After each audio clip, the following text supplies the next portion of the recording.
Welcome back. We are now in segment 5.2, and in this segment we'll be discussing the first item under operating statement of the CMA data, and that is sales. So in the previous segment 5.1 we have discussed about the CMA data, how it has emerged, who uses it, and we didn't see the actual format. We didn't see all the contents of CMA data. We discussed there are 6 statements. We also discussed that the first 2 statements, that is the operating statement and the balance sheet, are the important statements. Once we fill those 2 statements, the rest gets automatically populated. So we'll start with the operating statement in this segment. We'll first of all take a look at the blank format of operating statement in the CMA data and see what are its contents. So this is the blank format of a CMA data, right? So as we discussed earlier, CMA data contains last 3 year actuals. So you can see the last 3 years actual. So we are right now in 2013. 2013 is the last available audited financial. So last year's available audited balance sheet. So 2013, 12 and 11. Sometimes we also have the actuals of the partial year completed. For example, if you are in December 2013. So banks sometimes might also insist, besides the latest balance sheet of 13, they might also insist on, say, please submit your provisional balance sheet up to September 2013. Provisional balance sheet is unaudited balance sheet, right? Usually what happens is banks do not accept financials more than 6 months old. Of course, this varies from bank to bank. Some banks might say we will not accept financials more than 3 months old. So it varies from bank to bank. But for example, if we assume that the bank does not accept financials more than 6 months old, since we are in December 2013, what the bank is saying is the last available financials, that is March 2013, more than 6 months has passed since March. We are now in December and more than 6 months has passed. So what bank will say is, besides March 13 audited, you also give unaudited financials of, say, June, for the quarter ended June or September. So which are more latest, right? These need not be audited. These are provisional financial statements. These are unaudited financials prepared by the company. They might be certified by the auditor, but usually the company can themselves provide these financials. So they will be having less authenticity compared to audited financials, but still banks insist the provisional balance sheet in order to ensure that the available data is more up to date. Since we cannot rely on financials which are more than, say, 6 or 9 months back. And then we have estimates, right? Up to this part is the actuals. So 11, 12, 13 and the provisional financials. And then we have what are known as the projections. So 2014, that is the next year, 15 and 16, 17. So again, this varies from banks to bank. Usually you have 2 years projections, that is 14, 15 and last 3 years actuals, 11, 12, 13. Again, this varies from bank to bank. Sometimes banks might ask for 5 years financials, past 5 years financials. This varies from bank to bank. For working capital, usually the projections will be asked for 2 years. So since we are in 2013, 2 years financials, projected financials are usually insisted. But if it is a term loan, if you are applying for a new term loan, then the projections need to be given up to the year in which the term loan is proposed to be closed. So if you are seeking a term loan that with a repayment period of 5 years, that means the loan will be closed somewhere in 2018.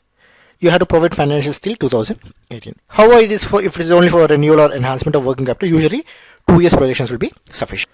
So if you see the items that come under the operating statement, right?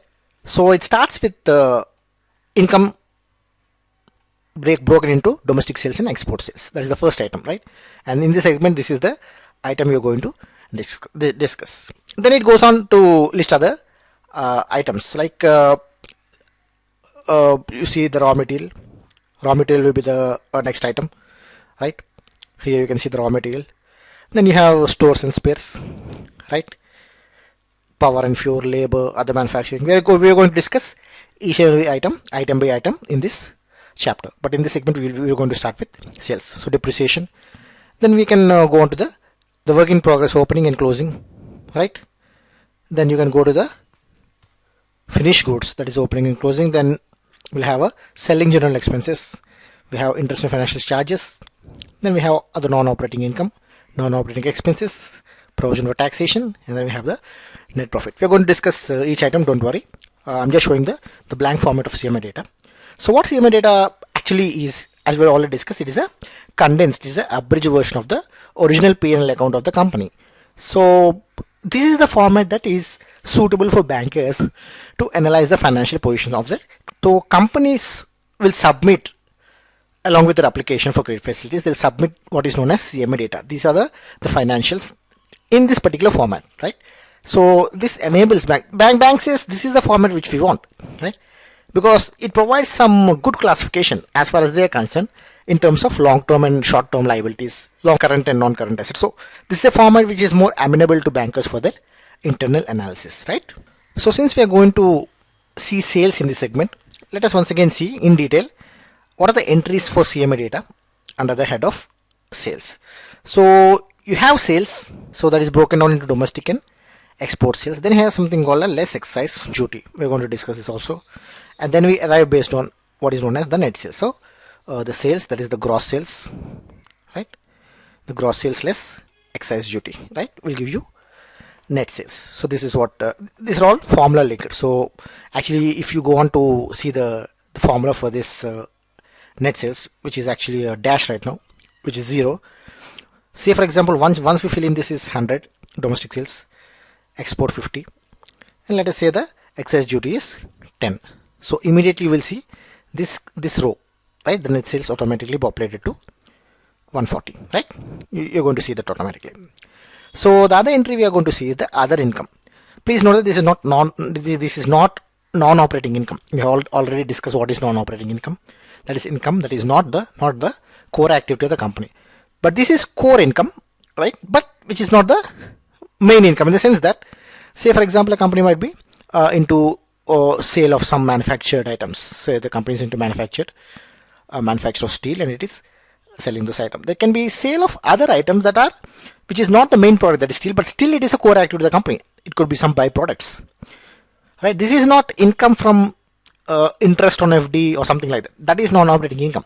The sale of byproducts is actually a other income, but belongs to the main activity of the company. So we club it under a separate head called other income. Usually companies don't show it.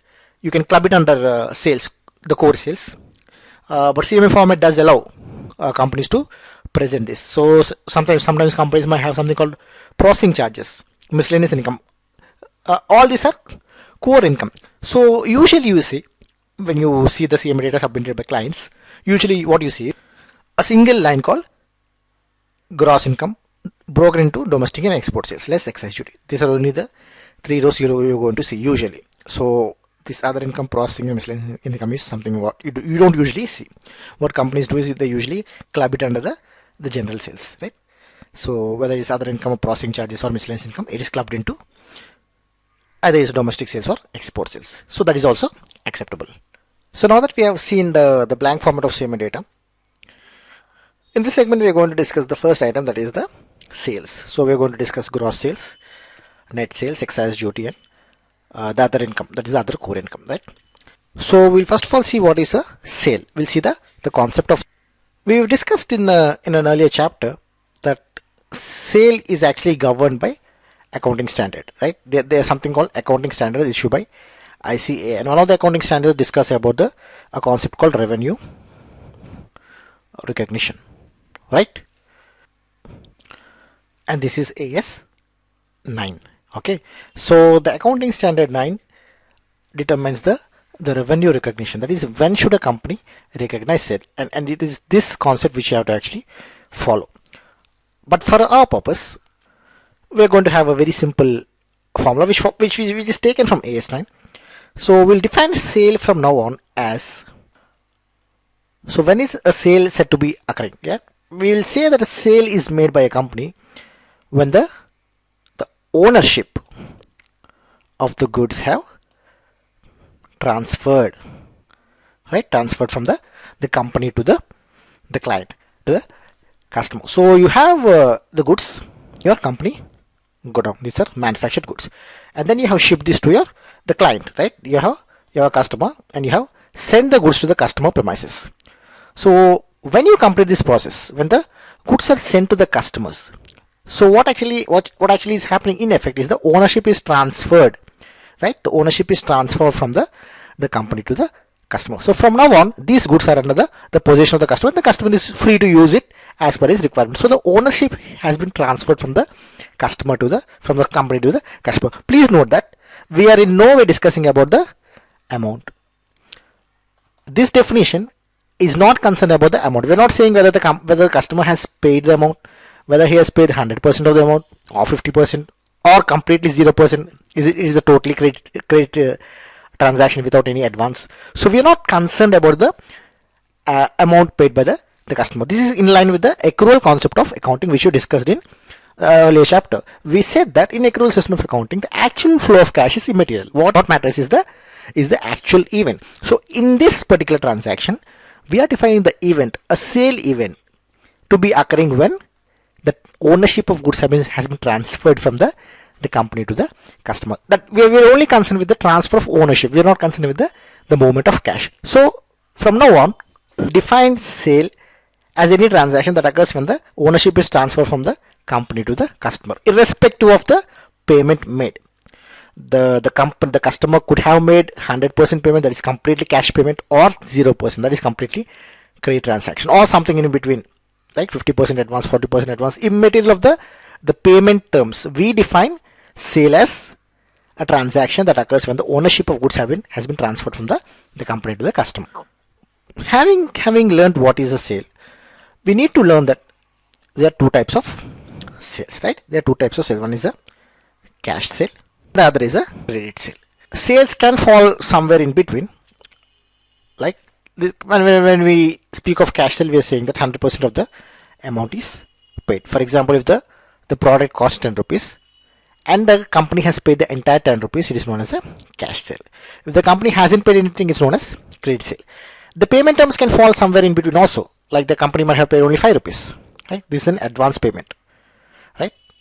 So the balance 50% can be paid, say after 30 or 45 days, based on the credit terms. So this is also a credit transaction. This is partly cash and partly credit, but we are not concerned about this. We are right now discussing the difference between cash sale and a credit sale. So in credit sale, you're not going to receive the amount right now. You're going to receive the amount later. So the hallmark of a credit sale is the goods gets transferred, right? The goods gets transferred from the company to the customer. The goods go on, but the cash is not received. So what is a credit sale?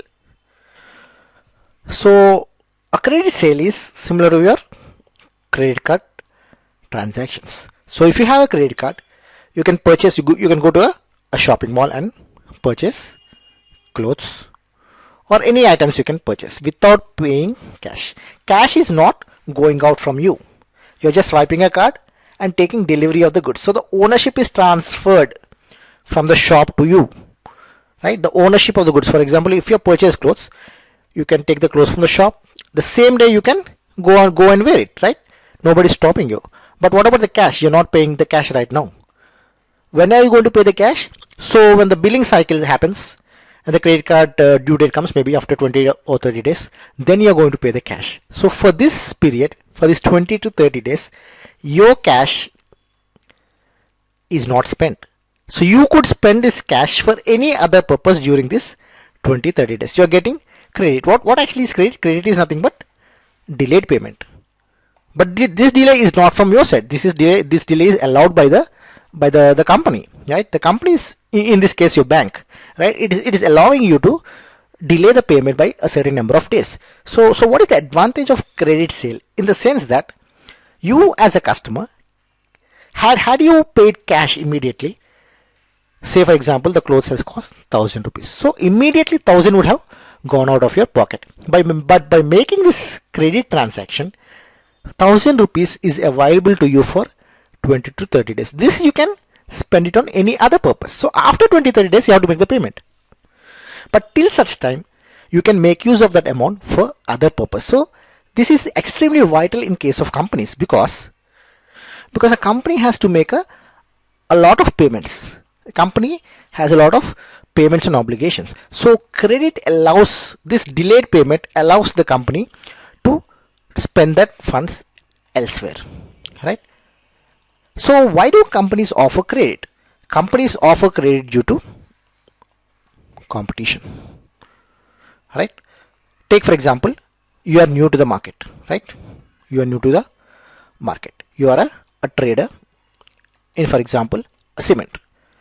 So there are 10 traders in the area which you're planning to operate. Already 10 traders in the market, and every one of them is selling on credit. They're saying you take the cement load right now and pay after 30 days. Another person is saying to pay after 45 days. Another person is saying pay on 6. Now you come in as a 11th trader and say, I will not offer any credit. You please pay cash and then take delivery of the goods. Nobody is going to come to you. Nobody is going to come to you because the competition is dictating the market here. See, there is an assumption we are making here, right? We are assuming that the quality is same. So when the quality is same, when there is no other differentiation, the credit itself becomes a differentiator, right? See, had your product been of superior quality, right? Your quality is higher and compared to the competitors. Then even your insistence on cash payment might fetch you customers because your quality is different, right? But in the absence of any major differentiator, when all of the customers are offering credit, you are also forced to offer credit. So the credit sales, which you see a lot in your analysis of balance sheet, right? In fact, the most common form of sales you're going to come across is the credit sales. Your balance sheet actually doesn't make a distinction between your P&L account, rather doesn't make a distinction between cash sale and credit sale. As we have already seen in the CMA data just now, it just says sales, right? It says domestic sales and exported sales, but it doesn't classify them as credit sale or cash sale. So from P&L account you're not going to know anything, but there is a way which tells you how much amount is due from your customers, right, out of this credit sales, that is in the form of debtors in balance sheet. We are going to see this later, but for the moment, for our purpose, please note that the credit sales is governed, right? It's mandated by the competitive environment the company operates in. Since everybody is offering credit, the company is also forced to offer credit. So in your CMA data, if you have an item called sales, right? Let us assume this is both domestic and export sales. You actually have a classification in CMA data, but let us assume the company doesn't have any export sales, right? It's only domestic sales. So the sales entry is the only item, the domestic sales. Now let us assume the latest available data for the company is 31 March 2013. This is the latest available audited data of the company. For simplicity, let us also assume that we have started a business only today, that is 31/3/2013. This is the first day of operation of the company. This is also the last day of the accounting year, so whatever sales we make on this day will be indicated in the sales column of this particular year, and then we are going to move to the next year, that is 31/3/2014. Right? Is this clear? This is the last day of the accounting year and we have started our business on this day. So whatever sales we make for this particular day will be the sale of the financial year 2012-13, right? So any sale which we make tomorrow will be a sale pertaining to 2013-14, right? So now we have a sale, a trader. We are a trader in, let us say we are a trader in steel, right? So today we have 10 customers who purchase from us material worth, let us say 100 lakhs, right? We had 10 customers who had purchased material worth 100 lakhs, but none of the customers paid cash. Is it clear? All of these sales are on credit basis, which means we are going to receive cash in the financial year 2013-14. Let us assume we have given a credit period of 30 days, which means we are going to get the payment on 30th April. And this 30th April falls in the next financial year 2013-14. So we are going to receive cash in the next financial year, whereas we have delivered the goods on this financial year. So as per accrual concept of accounting, the movement of cash is immaterial. So when we have made the sale, and we have defined sale as transfer of ownership from the customer to from the company to the customer. So we have made a sale today. So we go on and enter sale as 100 in this particular financial year, even though we have not received the cash. This is in line with the concepts we discussed. Let us have a scenario where all of these sales are cash sales. That means all these 10 customers have paid 100 lakhs and taken delivery of goods. Right? They're not taking credit. They all of them have paid cash and taken delivery of the goods. In that case, what would have been the sale amount? In that case also the sale would be 100 lakhs. Is it clear? We are not concerned with the actual payment to the cash, whether the cash has come in today or the cash has come in the next financial year. We are concerned with the movement of the goods. Since the sale has taken place in this financial year, whether we had received 100% cash or we didn't receive a single rupee, we are going to record the 100 lakh sale in the current financial year. Let me have a question for you. So what if out of this 100 lakhs, so we are saying 10 customers have paid made a sale of 100 lakhs. So let us assume each bought material worth 10 lakhs. So 10 into 10, 100, right? So out of this 10, let us say 5 customers have paid 100% cash. So all this is in cash sales. The balance 5 didn't pay anything. So this is a credit sale. So my question is, if this is the scenario, what is the sale amount you are going to record in this particular scenario? Please pause the video and try to answer this question. So what's your answer? So your answer should be still 100 lakhs. If you have grasped the concept of accrual system of accounting, the answer should be 100 lakhs. So you already discussed. So how much cash you received is immaterial.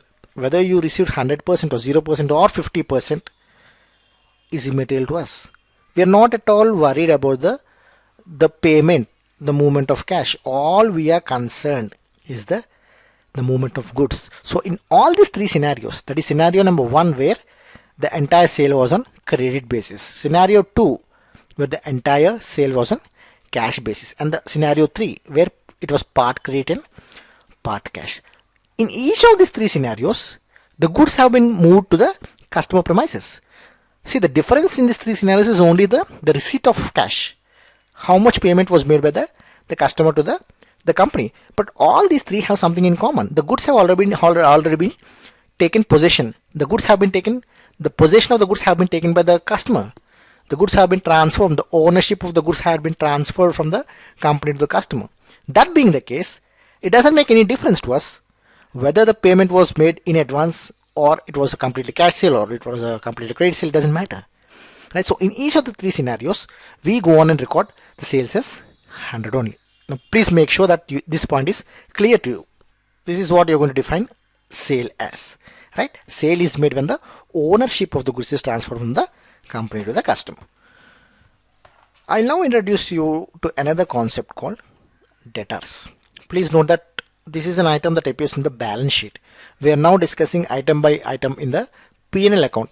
In chapter 5, we are going to discuss P&L account items. So here we are going to discuss sales and other items and other expenses. In chapter 6, where we discuss item by item balance sheet items, there we have an item called debtor. So actually, this concept should come there and we are going to discuss it later, right? But now I want to give you a brief introduction because the idea of credit sales has come. I'm going to introduce to you the concept of debtors right now. So let us take this small example where we are taking 4 scenarios. The sale is the same. In each of these 4 scenarios, the sale is 100 rupees. So the scenarios differ in the cash received as on 31st March 2013. So we are preparing the P&L account and balance sheet as on 31st March 2013, and as on this date, in one scenario we have received the entire amount, right? So the cash to be received, yet to be received, is nil. We have received the entire payment, and the other 3 scenarios have other amounts: 70 30, 50 50, 30 70. So these are 4 different scenarios which are varying in terms of the cash received. So we have already discussed that whatever might be the scenario in the P&L account, right? In the P&L account, the sale is going to be recorded as 100, right? That is right. So whatever may be the cash received, irrespective of the amount, the P&L is going to record the same amount as 100 in all the 4 scenarios. So you have to know that the difference arises in an item called debtors. Though the sale amount is same in each of the 4 scenarios, please see that we have to yet receive cash of 30 in the second scenario, 50 in the third, and 70 in the fourth, nil in the first scenario. So this amount which is yet to be received will be shown under a separate item called debtors, right? It is going to be shown under a separate item called debtors, right? This item debtors appears in the balance sheet. This appears under the head of current assets. This is an asset. We are going to discuss what is a current asset and non-current asset later. But for the moment, let us see this. It is an asset. It is an asset because we have already defined asset way back that asset is anything that can be converted into cash. So this debtor is an asset because it is going to be converted into cash. So if the credit period is 30 days, after 30 days we are going to get cash. So this is an asset, right? So the debtors is an item that appears under asset side, assets column of the balance sheet. So this cash which we are yet to receive, this 30, right? So this 30, this 70, 50, 70, this will be appearing in the debtors head of the balance sheet. So please remember that the sale will be same in all the four scenarios because we are not concerned about the cash received and cash yet to be received. So we go ahead and record sale as 100 in all the four scenarios, but the difference comes in the debtors head. In the debtors, what we are going to receive, debtors put simply in simple languages, what is the amount that we are yet to receive? We have made the sale, but we didn't receive the full amount. What is the balance to be received? So if you take this scenario, the second scenario, let us say this is the scenario which we are interested in. So we have received 70 and yet to receive 30. So the balance sheet debtors will show a balance of 30. So what 30? When you go to the balance sheet and see under the head 30 rupees, what it means is we are yet to receive 30 rupees from our customers. We have delivered the goods but they didn't make the payment. Payment of 30 is due from our customers. That is what debtors says. So you have to know the link between where the link comes for sale and debtors. This is the link that you need to be aware, right? In P&L account, there is no way you are going to distinguish between credit sale and cash sale. Please note that why I am making this point very important. You have to know the relation that exists between sale amount that appears in the P&L account and debtors amount that appears in the balance sheet. This link is very important. What is the link? The sale amount in P&L is not going to tell you what is the cash sale and what is the credit sale. It just says 100. By seeing the P&L sale amount, you cannot make out what is the cash sale and what is the credit sale the company has made. You cannot make out because sale is made as per accrual concept of accounting, in which we are not concerned with the cash movement. So whether you received 100% cash or 0% cash is immaterial. We are going to treat the sale as same in both the scenarios. So the P&L sales will not tell us anything about the cash sale or the credit component or the cash component. So how we are going to know the credit and the cash component, though not to the full extent, to a part extent, we are going to see the debtor side. So if you go to the balance sheet and see a debtors amount of 70, what it tells you? It tells you that 70 rupees is pending from our customers. We have made the sale, we have delivered the goods, but we are yet to receive the payment from customers, and that amount is worth 70 rupees. If this point is clear, I will take a slightly advanced example and tell you to clarify the exact concept of debtors. So we are now taking a balance sheet. Okay, we are now taking a balance sheet and we have a P&L here, right? We are taking a P&L and a balance sheet, and this is for 31 March 2013. So in this scenario, what we are saying is the sale amount that is coming in the balance sheet. Let us take 2 years. Let us take data for 2 years. So we have a 2012 and 2013, and here we have 2012 and 2013 figures, 2 years, right? So this is the data available to us. So the sale is, let us say, 220 lakhs in the previous year. This year we have made a sales of 280 lakhs. The company has made 280 lakhs, and the debtors that is appearing in the balance sheet is, let us say, 50, and here it is making 75. We have a company that has made a sale of 220 lakhs in the previous year. This year it has made a sale of 280 lakhs, and the balance sheet figure in the balance sheet that debtors is reading as 50 lakhs as on 31st March 2012, that is the previous year, and 31st March 2013 it is reading a figure of 75 lakhs. So my question is, how much cash the company received during 2012-13?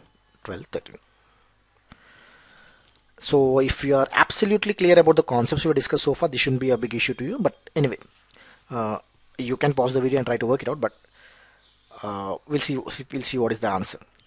So please note that, let us say we are right now at 31st March 2000. We are right now at 31st March 2013. So this is, today is 31st March 2013. The year started at 1/4/2012. So 2012-13 is the financial year. The year started in April 2012 and is ending today, March 2013. So as on April 2012, that is at the beginning of the year, what is the amount that is due to me, that is due to the due to the company as on April 2012? So please note that the figure of 31st March 2012, the closing figure of 31st March 2012 is obviously going to be the opening figure for 1/4/2013. So these two figures will be the same. So what I'm saying is, as on the opening of this current financial year, the first day, that is April 1st 2012, the amount that is due to me, the amount that I have to receive from my customers, is nothing but the debtors figure in the balance sheet, isn't it? This figure is 31st March 2012. As on 31st March 2012, the amount that is due to me from the customers to whom I have delivered the goods, I have made sale but yet to receive amount, is 50 lakhs. So the amount due to me is 50 lakhs. So I have started this year with a due of 50 lakhs. 50 lakhs is due to me from my clients, right? And in the year, that is the financial year 2012-13, I have gone ahead and made a further sale of 280. I'm not concerned with 220. 220 is already gone, right? Of which some amount I have received, some amount I have not received, and that is the 50 lakhs, right? That is the due figure as on 31st March 2012. This is actually a simplified version. The data might actually include sale amount pertaining to 2011 also. We don't know, right? But for simplicity, let us assume that the amount due of 50 lakhs is pertaining to the sales of financial year 11-12 only. So in this year 2012-13, I have made a sale of 280 lakhs. So when I come to the end of this year, 31st March 2013, right, at the end of this year, what is the amount that actually I should have received? I should have received not only the due that is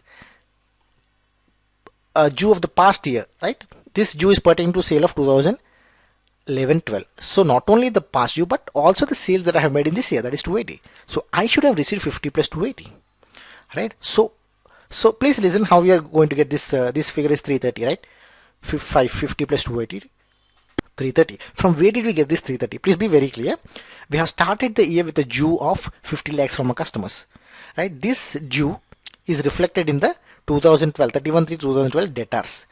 Debtors item in the balance sheet always tells us what is the due from our customers to whom we have already made the sale, right? So the current year, I have started the current year with the due of 50 lakhs from my customers. Besides this due, I am also to receive the sale I have made in this full year, that is 280. So when I come to the end of this financial year, what I will be looking at is, I will be asking my accountant, have I got 50 plus 280? I will not be asking only whether I have got 280. 280, yes, 280 is the sales we have made in this year, right? You can ask the accountant, have we received 280 cash, right? But you also have to track the sales made in the previous year, but you didn't receive payment. That is the 50 lakh due. So you'll be asking the accountant, how much did we receive? 50 plus 280, 330 is to be received. Did we receive? And the accountant says, no, we didn't receive. Why? Because as on 31st March 2013 also there is a debtor of 75 lakhs. You are closing this year with a due of 75 lakhs from the customers. So what the accountant is saying is, you are to receive 330, that is right.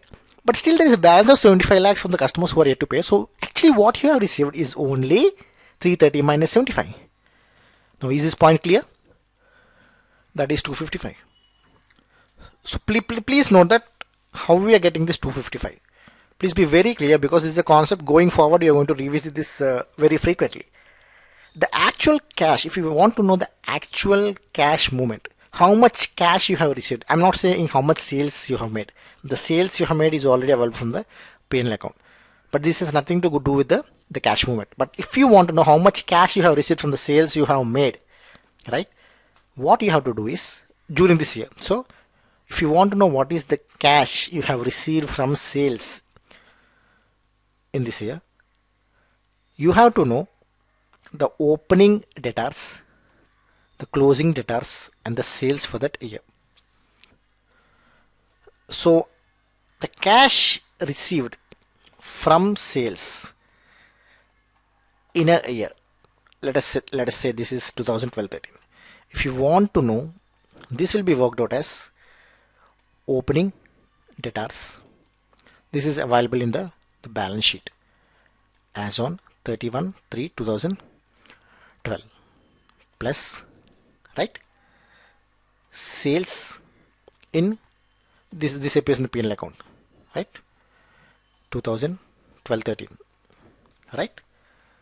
The closing debtors, this is again available from the balance sheet as on 31 March 2013. So when you subtract that closing debtors as on 31st March 2013, you are going to get the actual cash movement. So this might be a confusing topic, but we are going to revisit it once again when we actually go to the debtors discussion under the balance sheet. So, but I just wanted to give you a brief introduction as to how tricky this concept can be. You're going to appreciate it as we go forward, right? So this is what we have discussed so far. We have seen the blank format in CMA data. We've seen what are the items that come in the operating statement. We have defined sale. Sale is made when the product is transferred, when the ownership of the product is transferred from the company to the customer. We have discussed the concept of credit sales. We have seen why companies offer credit. This is due to the competition. And we have also seen that the sales that appear in the P&L account is a total of cash sale and the credit sale. The P&L account doesn't make a distinction between cash sale and the credit sale. So when you see a sale of 200 lakhs in the P&L account for the year 2012-13, please note that this includes both the cash sale and the credit sale. This doesn't mean you have received cash of 200. Please note that the P&L account sales doesn't mean you have received cash of 200. It includes the cash sales is only one part of it. There's also credit component. So for example, if you made a cash sale of 50 rupees and credit sales of 150, so don't think that 200 is the cash received, right? We have discussed this already. 200 in P&L doesn't mean you have received cash of 200, right? The sale amount in the P&L, you cannot make what is the cash component, what is the credit component. So the 200, even though you have made only a cash sale of 50, so from the P&L account you cannot make out what is the cash component, what is the credit component. Even from the balance sheet you cannot make out, but what we can make out is what is the amount due to us, right? So please don't go by the definition of sale in operating statement. There is a P&L account in a common sense way. So usually you might think the 200, since 200 is appearing as sale, it means that we have made sale and received cash of 200. That is not the case. So even though the cash component is 0, it could be 0, and all the entire sale is credit transaction. So you are yet to receive 200. Even then we are going to record it as 200. So that's what we have already seen. We have also seen an example where 50% of the customers pay. So it doesn't matter whether 50 or 40 or 0 or 100. It doesn't matter the payment, how much is, doesn't matter. All we are concerned is the movement of goods. We also discussed the concept of debtors appearing in the balance sheet. So whenever you go to the balance sheet and see an item called debtors, what it's going to tell you is the amount due from a customer. So we have made sales and you have to receive the payment. Please be clear that when you see a debtor amount of say 100 lakhs in the balance sheet ending 31 March 2013, this doesn't necessarily mean the sales we have made in the year 2012-13, right, and we are yet to receive. It could also pertain to sales of earlier years. So this 100 lakhs could have been 80 lakhs of the previous year and 20 lakhs of the 2 years prior to this. It could happen, right? So please keep that point in mind. The debtors amount appearing balance sheet doesn't necessarily have to pertain to the previously ended financial year. It could be pertaining to the older debtors as well.